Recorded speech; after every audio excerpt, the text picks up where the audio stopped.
So let me ask you this then, from that place. Suppose, as an energy psychology person, and someone that does Qigong, if you have a perfect world, a perfect healing community, or if you will, what is the place of, say, doing this kind of work on the one hand, and then, say, doing a Qigong practice or a yoga practice or a meditation practice? How do you see them, if at all? Do they go together? What if we were going to design the most wonderful intervention for the planet or for the country? How would you, that would include maybe both these things. Does it include both these kinds of things? And how would you see them working differently? Well, I have to give the caveat, the Taoist caveat statement first. There's a line in the Tao Te Ching that says, "Are you trying to change the world? I ask you why, because the world does not need to be changed."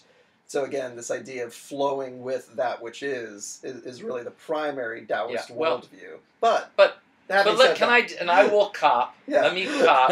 Yeah, I will cop the fact. I think the world needs some changing. Yeah. Blowing up, fighting everywhere. I mean, we talk about dissociative disorders in individuals. I mean, I've written, I think the world has a dissociative disorder.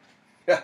I mean, seriously. I mean, we're fighting over all this stuff over what? Yeah. So, I mean, there's a lot of stuff that does, blockages and really, is this is the plan? I don't think so. If there's I don't think this is the way the universe is meant to flow, whatever that means.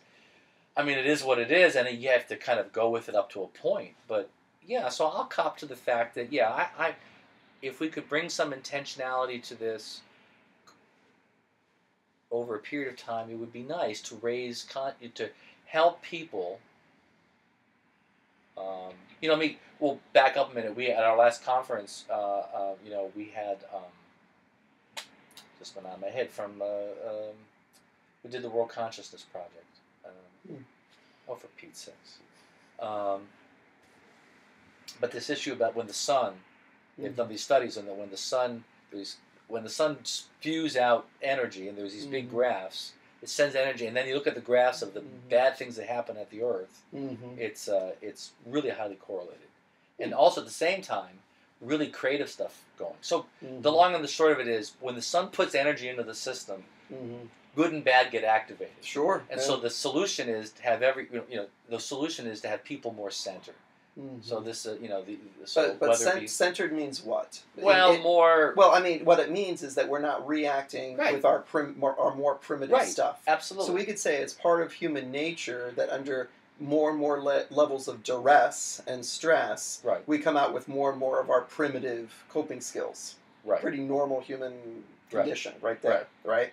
So when we say what do all of the world's wisdom traditions offer, your question is spiritual disciplines, so that we're not always just defaulting into our fight or flight. We're not always defaulting into our most primitive defense mechanisms, that we have a way of rising above that. And each wisdom tradition comes complete with some kind of moral code and then some kind of spiritual discipline, so we can, shall we say, even out our rough edges and get to the heart of who we are. And of course, we as humans are incredibly imperfect in achieving that, and then those of us who are pursuing, the variety of paths, know that we're all, making general progress towards evening ourselves out over the course of our entire lifetime, right? So I guess you're saying, I mean, so you would say that it wouldn't be a bad idea if you're an EP therapist, to advocate for clients learning to meditate. And they do their tapping, they do their tatting or whatever it is on their specific problems. But it wouldn't be a bad idea, it might be a very good idea, to learn a practice. Pick your practice. Yeah, pick the practice that seems congruent. That seems to help you have better flow.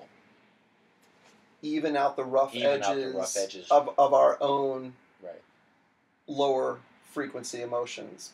Power, greed, defensive control, etc. all of those are normal, natural animal responses. And so our journey to our more angelic nature, if I could say that. You can say whatever you want. Right. It is to slowly over time engage in an actual... Even the angels have wars, supposedly. Right. Isn't that an actual spiritual practice. Now that's the key. It's got to go beyond a philosophical understanding. It's got to go beyond reading even the sacred texts of the traditions. It has to be something that we're actually engaging. And here's where neuroscience comes back into the conversation. It's something that actually has to rewire the brain in a way that calms the midbrain and activates the prefrontal lobe, right? And so each tradition offers that, whether it's Kabbalah, whether it's Qigong from the Taoist tradition, mindfulness practices, every tradition, Sufis, right? The twirling dervishes, right? There are all of these ways, paths.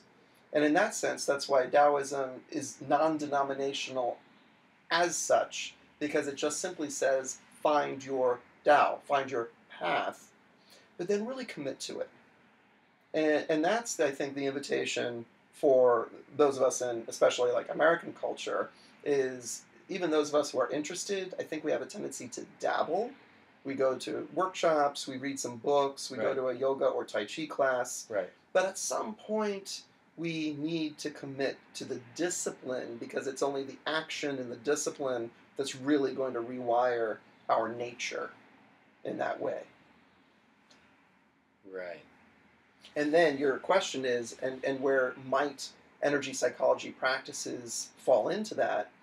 I see a world where the world of energy psychology is not just within the therapist's office, but it's in the hands of every single person who could use it as a part of a daily mindfulness practice, similar perhaps to a daily inventory, aware of all the interactions of the day, perhaps some kind of prayer and meditation practice of awareness of, have I wronged anybody today? And then being able to use some kind of tapping practice or a tat posture or something like that to be able to energetically rewire it in real time. Right? And in that sense, it becomes energy psychology, I firmly believe, can be a Qigong of the 21st century in the hands of everyone. It's as viable a spiritual path as any of them.